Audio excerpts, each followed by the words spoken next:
Today I'm making a cozy all-Italian meal of a cheesy lasagna made with a meat sauce. And the neat thing is that I'm gonna scale down the lasagna just to serve 2, maybe 3 people if that third person's a little one, which makes it doable for a weeknight. To get started, we're gonna make the meat sauce, and that requires 1 small onion, which we're gonna chop finely. And if you have a little one, you chop it really finely so they can't find it in the sauce.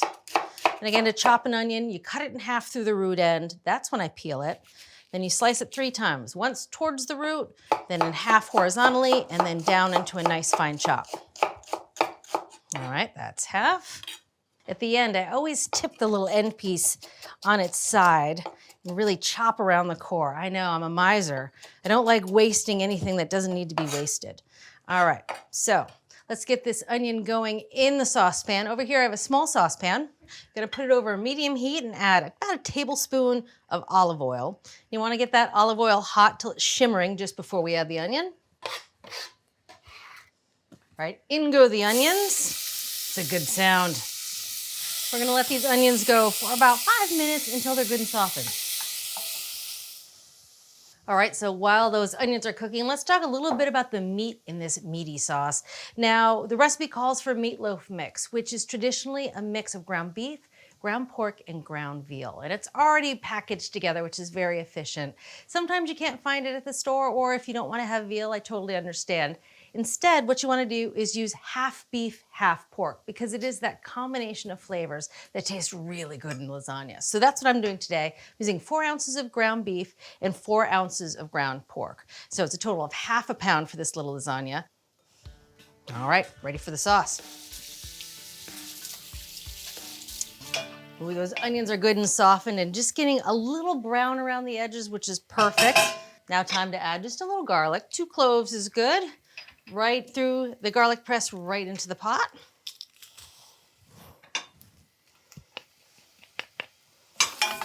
Now the garlic only takes about 30 seconds to saute, just until you smell it.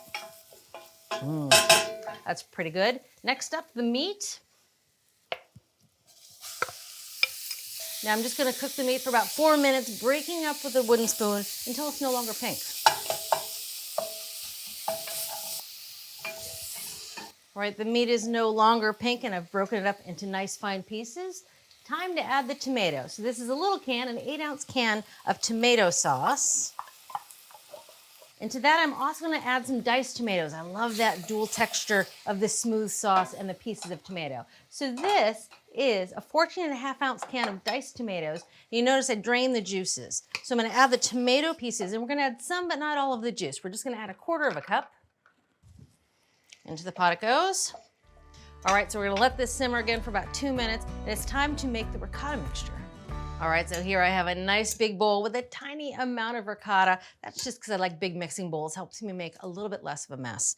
So this is 4 ounces of whole milk ricotta. To that, I'm gonna add ½ cup of grated Parmesan, 3 tablespoons of chopped fresh basil, 1 large egg,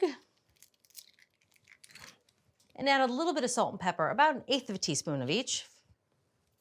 There we go, and you wanna mix this all together. I like to whisk the egg on its own and then mix it into everything else.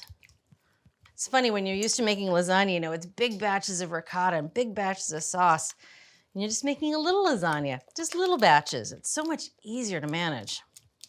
All right, so that's the ricotta mixture. Set that aside, and we're pretty much ready to assemble the lasagna. All right, there is the sauce. Gonna season it with just a little bit of salt and pepper. Now to make a mini lasagna, you need a mini pan, and a loaf pan is perfect because it's the right shape for lasagna. It's got nice tall sides and fits these no-boil noodles just right. You can see it fits right in there. All right, so to assemble the lasagna, we're gonna start with the sauce on the bottom. You want ½ cup of sauce right into the bottom of the pan. You wanna smooth it out. That sauce really just helps that first noodle get nice and hydrated in the oven. And these no-boil noodles are wonderful for this because they bake right in the oven. Noodle goes on top. Now we're gonna add 1/3 of this ricotta mixture. I'm just gonna eye it. Let's see, looks like a good 1/3. Right down the middle of the noodle. Spread it out. This is the fun part, the assembly part of this meal. All right, Now we're gonna add about a quarter cup of the shredded mozzarella. Now this mozzarella I shredded myself. Try not to use that pre-shredded mozzarella stuff that they sell in the store.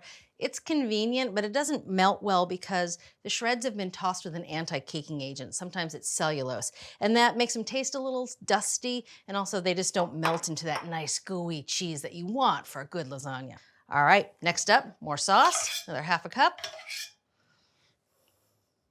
Spread it out a little bit. All right, noodle goes in, ricotta on the noodle. We're gonna make this layering 2 more times, same as the first. All right, now we're down to the last noodle. Last noodle goes on top. All right, so it's about a cup of sauce left. You wanna get it nice over the top, and you want a lot of sauce on top so that top few layers of lasagna noodles really do soften in the oven. And they do that with the moisture from the sauce and a little bit from the moisture from the ricotta. Last little bit of mozzarella here. And to top it off, some finely grated Parmesan, about 2 tablespoons. You want the really finely grated stuff here because it melts nicely right on the top. All right, it is ready for the oven.